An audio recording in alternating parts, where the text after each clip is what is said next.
अस्सलाम वालेकुम बच्चों, welcome to Vertex Academy YouTube channel. मैं इस यूट्यूब चैनल के ज़रिए आप सबके स्टडी में आपकी मदद कर रही हूँ। अलग अलग क्लासेस के अलग अलग सब्जेक्ट्स के वीडियोस बनाकर अपलोड कर रही हूँ और मेरा ज़्यादातर ध्यान मराठी इस सब्जेक्ट पर है। अभी तक मैंने 7th, 8th, 9th, 10th के मराठी के सब्जेक्ट्स की वीडियोस अपलोड कर चुकी हूँ और आज मैं लेकर आई हूँ 10th स्टैंडर्ड का मराठी का सब्जेक्ट। महाराष्ट्र बोर्ड की बुक है ये और पोयम का नाम है संतवाणी। आपके सिलेबस में 2 संतवाणी है जिसमें से आज हम पहली संतवाणी पढ़ने जा रहे हैं। इसका नाम है अंकिला मी दास तुझा और इसके राइटर है संत नामदेव। संत कहते हैं वली को, दरवेश, फकीर या इंग्लिश में से कहते हैं हम सेंट। सेंट को कहते हैं संत और वाणी माने बात, यानी अब इस संत वाणी का माने हो गया संतों ने कही हुई बात, वलियों ने कही हुई बात। आज की ये संत वाणी लिखी है संत नामदेव ने। संत नामदेव ये वारकरी समुदाय के बहुत मशहूर कवि थे, बहुत मशहूर संत थे। समुदाय माने ग्रुप ऑफ पीपल जो किसी एक चीज को मानते हैं, किसी एक पॉइंट पर उनके ख्यालात एक जगह होते हैं। तो यहाँ वारकरी समुदाय, वारकरी यानी महाराष्ट्र के कुछ ऐसे लोग हैं जो हर साल कुछ फिक्स जो उनके डेज है उन दिनों में पैदल चलकर पंढरपुर को जाते हैं। मंदिर है, बहुत बड़ा मंदिर है, उसमें जाकर वहाँ पर पूजा पाठ करते हैं।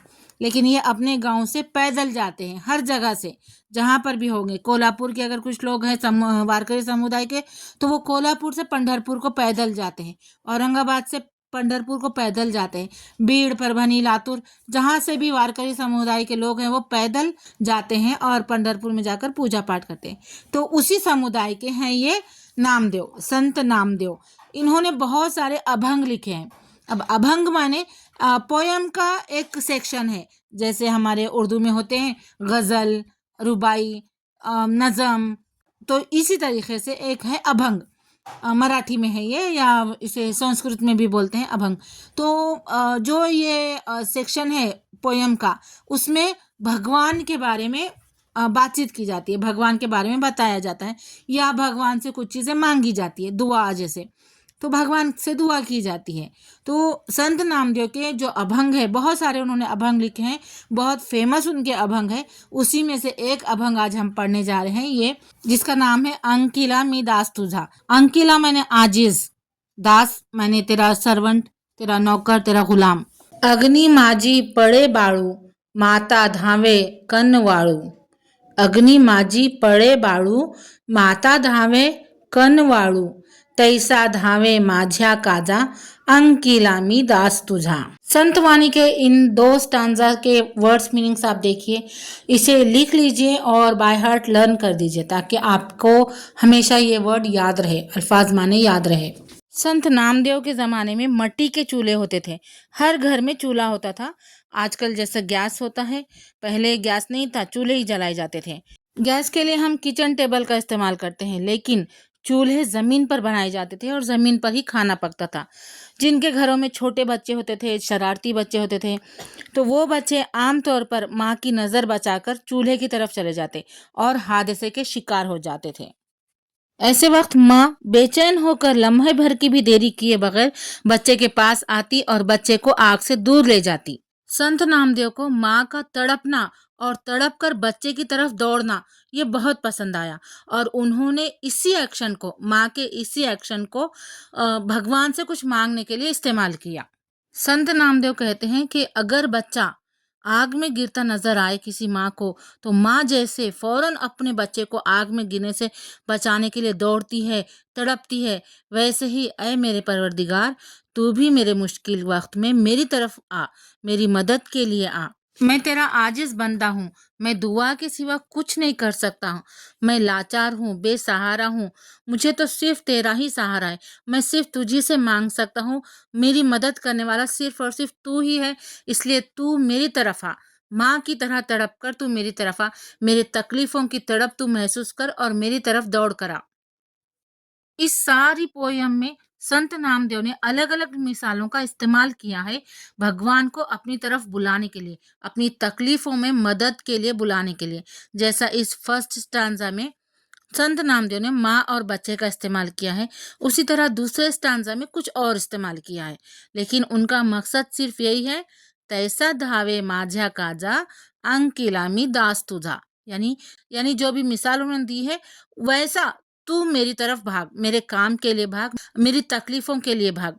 और अंकिला मी दास तुझा, मैं तेरा दास हूँ, मैं तेरा सर्वेंट हूँ, मैं तेरा गुलाम हूँ, मैं कुछ कर नहीं सकता हूँ, मेरी मदद के लिए सिर्फ तू ही है और तू मेरी तरफ दौड़। पहली मिसाल तो माँ और बच्चे की हुई। अब देखते हैं कि अगले स्टैंजा में संत नामदेव किस चीज की मिसाल देते हैं। सवेची झेपावे पक्षिणी, पिल्ली पडतांची धरणी।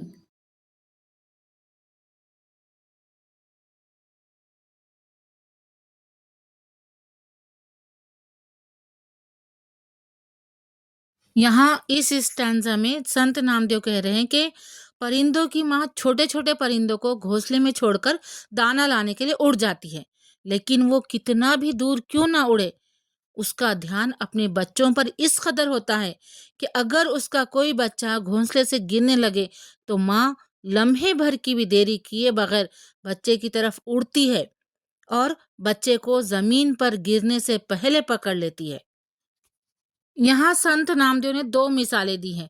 नंबर एक, बच्चे का घोंसले से गिरना, यानी कि बच्चा तकलीफ में होना, किसी मुश्किल में होना या कोई आफत उसके ऊपर आ जाना। और दूसरी मिसाल ये है कि माँ की स्पीड, जो माँ फुल स्पीड में आती है, पलक झपकते ही फुल स्पीड में बच्चे तक पहुंच जाती है। मतलब किस तड़प से उसने उड़ान भरी होगी, अपने पर किस तरह फड़फड़ाए होंगे, कितनी फास्ट स्पीड में वो बच्चे तक पहुंची होगी। तो संत नामदेव ये कह रहे हैं कि अय परवरदिगार, अय मेरे मालिक, अय मेरे माबूद, मैं जब भी किसी परेशानी में, मैं जब भी किसी मुसीबत में मुब्तला हूँ, मुझ पर कोई आफत आए, तुम लम्हे भर की भी देरी किए बगैर मुझ तक आओ और मुझे इस मुसीबत से निकालो। क्यों?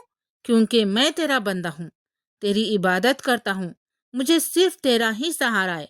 मैं इतना लाचार हूँ कि मैं खुद की भी मदद नहीं कर सकता और मुझे सिर्फ तेरा ही सहारा है, मैं तुझसे ही मदद का तलबगार हूँ। पहले स्टैंजा में संत नामदेव ने माँ और बच्चे की मिसाल दी, तो दूसरे स्टैंजा में परिंदे और परिंदे के बच्चे की मिसाल दी।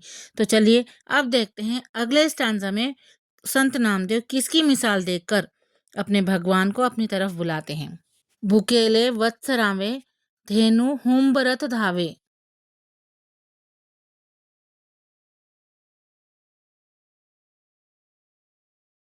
यहाँ संत नामदेव कह रहे हैं कि बछड़े को जब भूख लगती है तो वो अपनी माँ को पुकारते हैं, और जिस लम्हा गाय अपने बछड़े की आवाज सुनती है, उसी लम्हा ममता के जोश में आकर अपने बछड़े को पुकारती दौड़ती हुई आती है। ये शेर हर माँ की मोहब्बत, फितरी ममता की मिसाल देता है कि माँ की मोहब्बत कितनी बेलौस, बेसाख्ता और फितरी होती है कि अपने बच्चों की भूख या तकलीफ बर्दाश्त नहीं कर पाती। संत नामदेव भगवान से ऐसे ही फितरी मोहब्बत की मांग कर रहे हैं और कहते हैं कि गाय की तरह तू भी मेरी तकलीफ को दूर करने के लिए मेरी तरफ दौड़। अगला स्टांजा देखते हैं। वनवा लागला से वनी, पाळस चिंतित हरणी। वणवा लागला से वनी, पाळस चिंतित हरणी।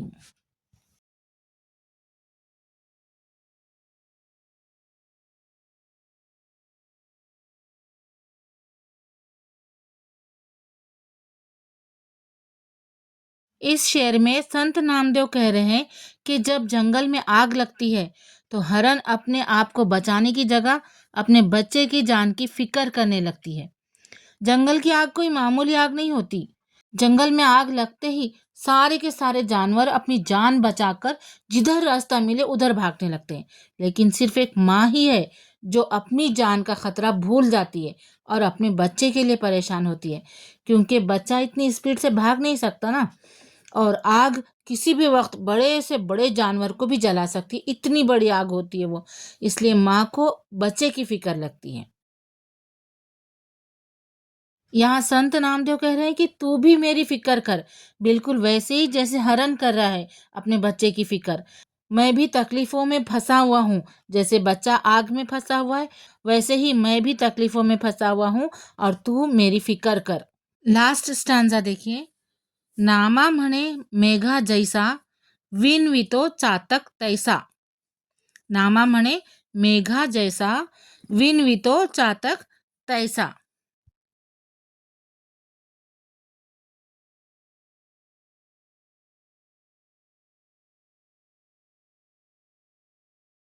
चातक एक बर्ड है जो सिर्फ बारिश का पानी पीता है, आसमान से गिरता हुआ बारिश का पानी ही पीता है। जमीन, नदी, नालों का पानी ये परिंदा नहीं पीता। बारिश खत्म होने पर चातक अगली बारिश का इंतजार करता है। साल भर वो बिल्कुल भी पानी नहीं पीता। उसकी प्यास बुझने की उम्मीद उसे सिर्फ बादलों से ही होती है। इसलिए वो बादलों से भीख मांगता है कि तुम जल्दी आओ और मेरी प्यास को बुझाओ। तो यहाँ संत नामदेव की भी उम्मीद अपने भगवान से ही है कि वो ही है जो उनकी तकलीफ़ों को दूर कर सकता है। इसलिए वो अपने भगवान से चातक की तरह भीख मांग रहे हैं कि मेरी प्यास को बुझा तू, मेरी ज़रूरत को पूरा कर, मुझे इन तकलीफ़ों से निकाल। तो ये थी पहली संतवाणी। अभी एक और संतवाणी बाकी है। ये संतवाणी, ये अभंग थी संत नामदेव की। तो चलिए अब हम इसके क्वेश्चन आंसर्स भी देख लेते हैं। फर्स्ट क्वेश्चन है, पाठाच्या आधारे खालील कृती केव्हा घडतात ते लिहा। यानी कि जो पोयम है आपका, उस पोयम के जरिए बताइए कि नीचे दिए हुए जो भी बातें हैं वो कब हुई हैं। तो जो एक्शंस हैं, यहाँ पर कुछ चीज़ें बताई गई हैं, वो कब अमल पजीर हुई है, कब वो एक्शन हुआ है। नंबर 1 है, माता धावून जाते। माता धावून जाते मतलब माँ जो है तो भागकर जाती है, कब होता है ये। नेक्स्ट है, धरणीवर पक्षिणी झेपावते। यानी हवा में से, ऊपर आसमान में से पक्षी, जो बर्ड है फीमेल बर्ड, वो जमीन की तरफ उड़ान भरती है, ये कब होता है। नेक्स्ट है, गाय हम्बरत धावते। गाय कब आवाज करते हुए बच्चे की तरफ भागती है। लास्ट है, हरिणी चिंतित होते। हरण फिक्रमंद होती है। चलिए इनके आंसर्स देखते हैं। फर्स्ट है, माता धावून जाते। इसका आंसर है, बाळ आगीच्या तडाख्यात सापडताच माता धावून जाते। आगीच्या तडाख्यात यानी आग के कांटेक्ट में आते ही माता है तो भागकर जाती है बच्चे की तरफ। नेक्स्ट है, धरणीवर पक्षिणी झेपावते। जिसका उत्तर है, आपली पिल्ले धरणीवर कोसळताच पक्षिणी पृथ्वीवर झेपावते। यानी बच्चे जमीन की तरफ गिरते ही फीमेल बर्ड जमीन की तरफ उड़ान भरती है। नेक्स्ट है, गाय हंबरत धावते। जिसका उत्तर है, भुकेल्या वासराच्या आवाजाने गाय हंबरत धावते। माने भूख लगे हुए जो बच्चा है, उसका बछड़ा है, उसकी आवाज से गाय हंबरते हुए, आवाज करते हुए बच्चे की तरफ भागती है। लास्ट है, हरिणी चिंतित होत। इसका उत्तर है, जंगलात वणवा लागताच हरिणी आपल्या पाडसा करता चिंतित होते। यानी जंगल में जैसे ही आग लगती है वैसे हरिणी अपने बछड़े के लिए, अपने बच्चे के लिए फिक्रमंद होती है। चिंतित होना, फिक्रमंद होणे। नेक्स्ट है, आकृती पूर्ण करा। कवितेतील माता आणि हरिणीचे वर्णन करणारे शब्द। माता, हरिणी। यानी पोयम में माता और हरिणी को किस तरह डिस्क्राइब किया है वो लिखना है हमें। इसका उत्तर है, माता का आंसर है कनवाड़ू। कनवाड़ू माने रहमदिल। पोयम में माता को रहमदिल कहा गया है।